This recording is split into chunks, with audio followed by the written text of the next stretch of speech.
Hello students, good morning. ચાલો આજે આપણે જોવાના છીએ કન્ટીજન્સી પ્લાનિંગ. હવે કાલ સુધી આપણે જોયું કે જે રિસર્ચ રિપોર્ટ બનાવવાનો છે, મતલબ જે રિસર્ચ છે ને કેવી રીતે એની શરૂઆત કરવાની છે અને કેવી રીતે એનો એન્ડ કરવાનો છે એના વિશે આપણે જોયું. તો હવે આજે આપણે જોવાનું છે કન્ટીજન્સી પ્લાનિંગ. કન્ટીજન્સી પ્લાનિંગ એટલે શું કે માની લો કોઈ બી એવી પરિસ્થિતિ ઊભી થઈ જાય, તમે એક બિઝનેસ આપણે રન કરતા હોઈએ, બરાબર છે, તો એ સ્વાભાવિક રીતે એવું છે કે એની અંદર કોઈ બી રિસ્ક જે છે એ આવી શકે છે, બરાબર છે. મતલબ એક બિઝનેસ ચલાવવો એ કાઇન્ડ ઓફ રિસ્ક જ કહેવાય, બરાબર. તો બહુ પ્રેક્ટિકલ વસ્તુ છે કે આપણે છે ને એવી પરિસ્થિતિની અંદર એક કન્ટીજન્સી પ્લાનિંગ કરવું પડે. કન્ટીજન્સી પ્લાનિંગ એટલે શું? આકસ્મિક રીતે જે પ્લાનિંગ કરીએ છીએ ને એ, બરાબર.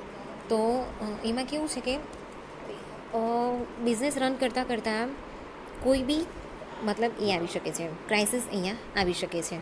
ઓકે, તો એ ક્રાઇસિસને કેવી રીતે મેનેજ કરવું એને આપણે કહીશું કન્ટીજન્સી પ્લાનિંગ. એના માટે જે આપણે પ્લાનિંગ બનાવીએ છીએ એને આપણે કહીશું કન્ટીજન્સી પ્લાનિંગ.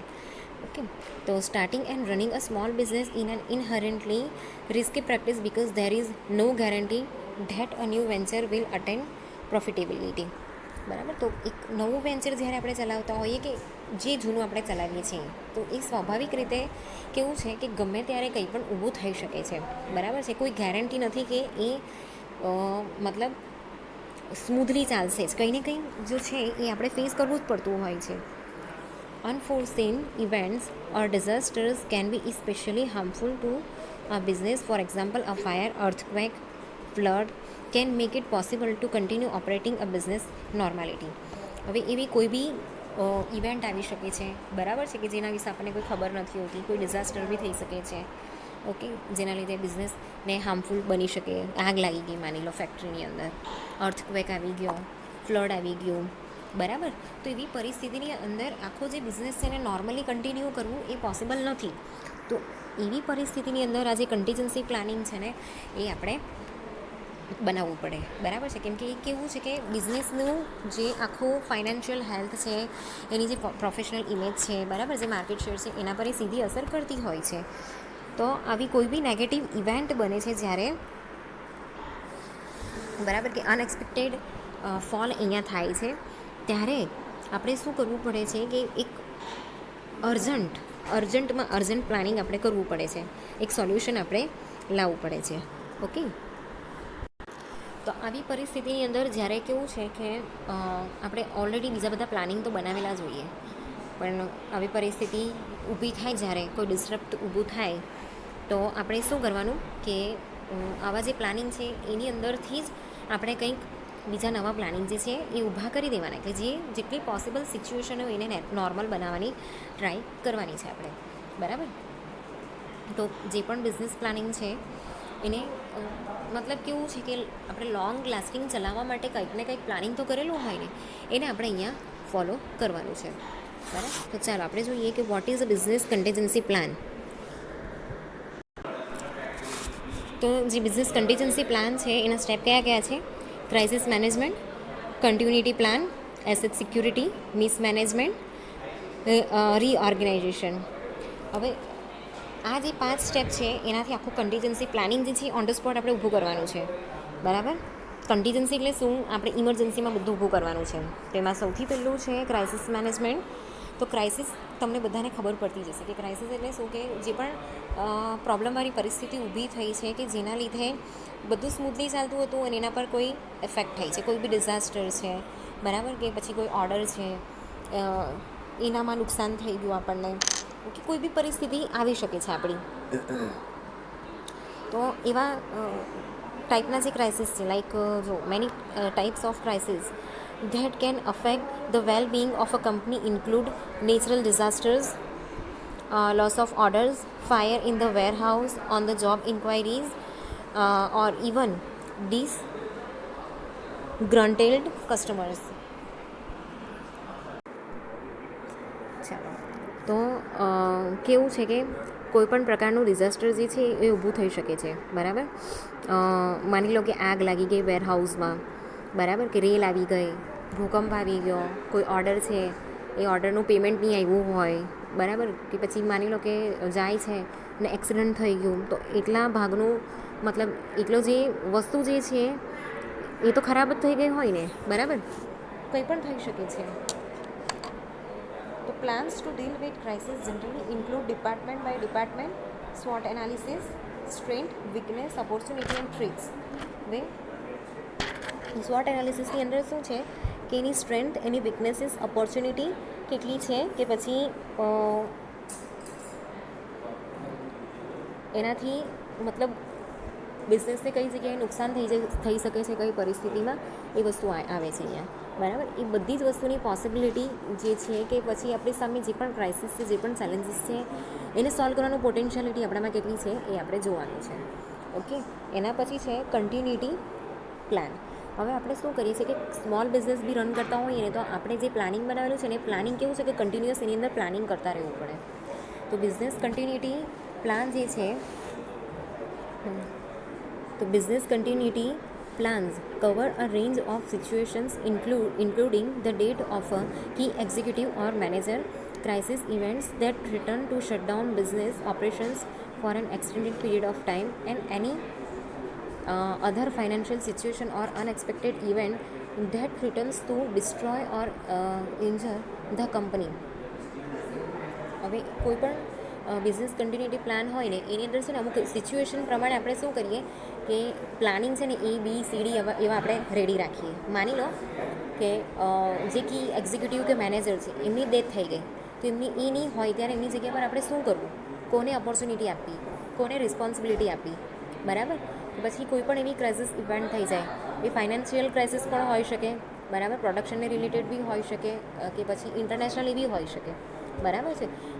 એવા કોઈ બી જાતના ભય કે પછી એવી કોઈ વસ્તુ કે જેના લીધે આપણો આખો બિઝનેસ જે છે એને શટડાઉન કરવો પડે, બરાબર છે, અમુક ટાઈમ માટે. તો એવી સિચ્યુએશન, ફાઇનાન્શિયલ એવી કોઈ સિચ્યુએશન, કોઈ બી એવી અનએક્સપેક્ટેડ ઇવેન્ટ જે છે થઈ શકે છે. દાખલા તરીકે કોરોના, બધું બંધ થઈ ગયેલું અચાનક જ, બરાબર, કેટલું બધી વસ્તુ ડિસ્ટ્રોય થઈ ગઈ. હવે ધીમે ધીમે બધું ઊભું થાય છે.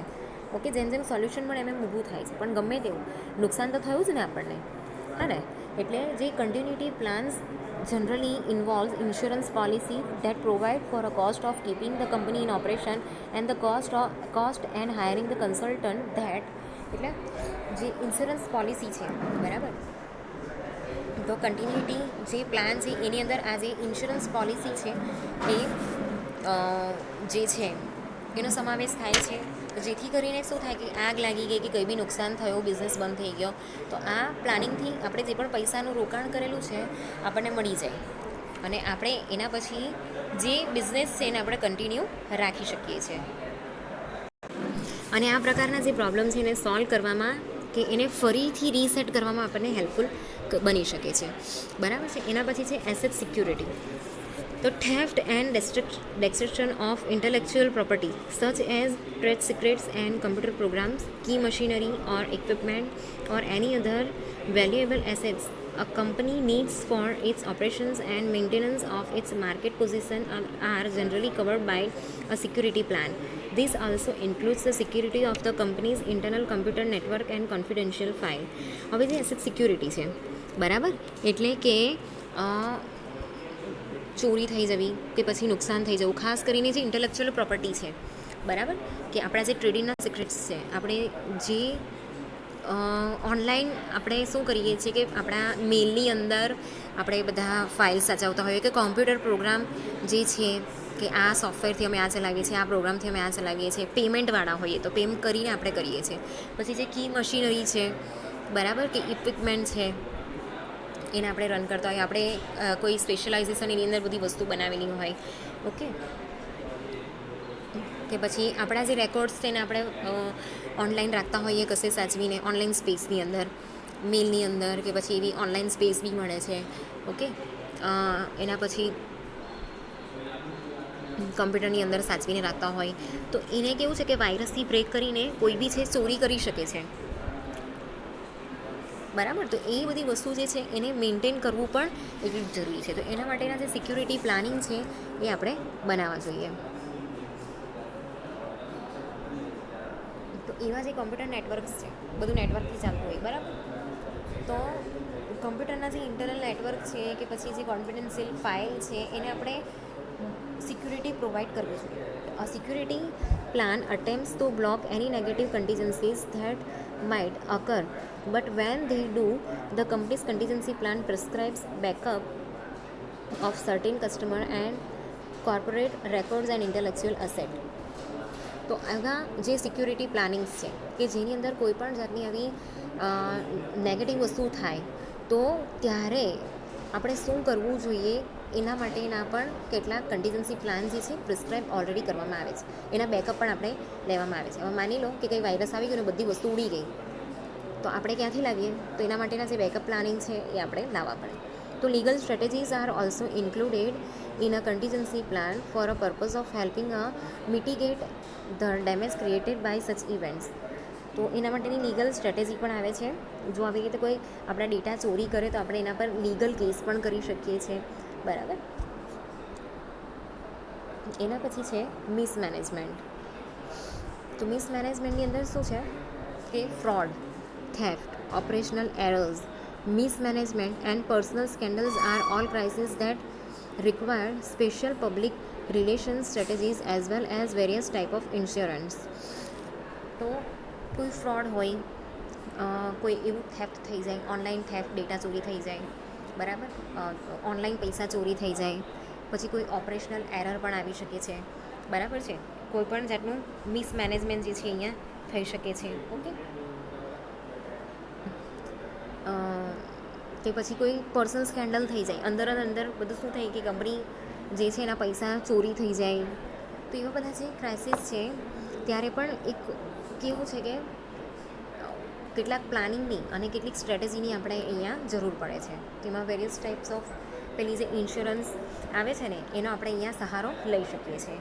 The handling of this crisis ઇન્વોલ્વ્સ careful attention two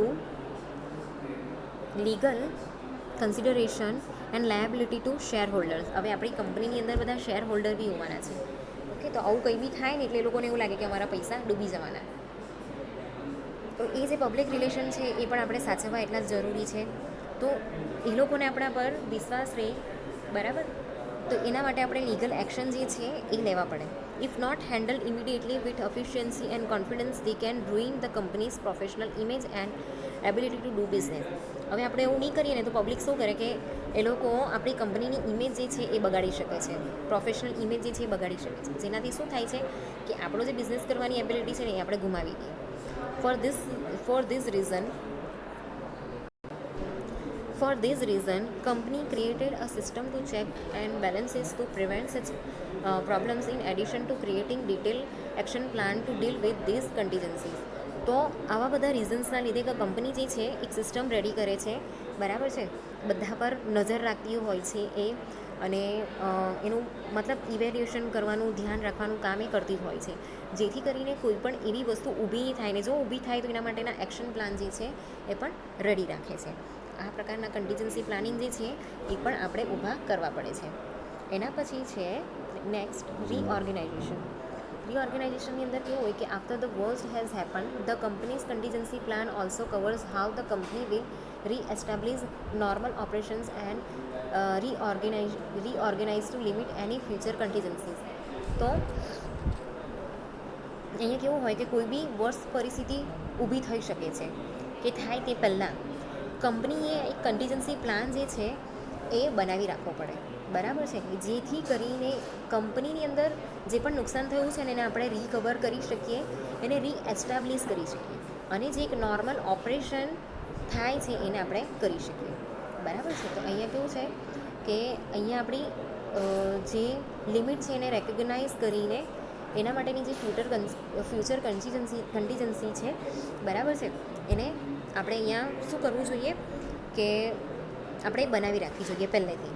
okay, જેથી કરીને જે પણ નુકસાન થાય છે એને આપણે ઇમિડિયેટલી અહીંયા કવર કરી શકીએ. તો અહીંયા એના પછી છે રીઓર્ગેનાઇઝેશન કરવું. તો reorganization to meet new challenges is important whether the company is dealing with negative events or the unexpected pressure of having to rapidly expand production to function in spite of the demand of a windfall order. અહીંયા છે ને કેવું છે કે reorganisation આપણે જ્યારે કરીએ છીએ, બરાબર છે, તો નવા નવા જે ચેલેન્જીસ છે આવવાના છે, આપણે બધી વસ્તુ ફેસ કરવું પડે. ઓકે, તો અહીંયા કેવું છે કે આપણું જે કંપનીની અંદરનું એન્વાયરમેન્ટ છે કે જે વેધર છે, બરાબર,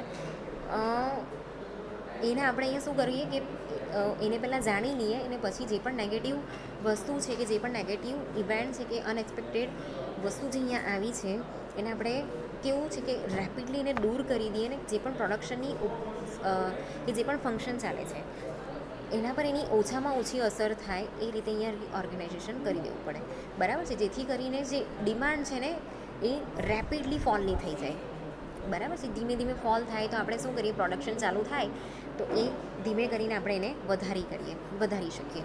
તો આ રીતે આ 5 પ્રકારના જે સ્ટેપ્સ છે એ કન્ટિજન્સી પ્લાનિંગ એની અંદર આપણે બનાવવું પડે.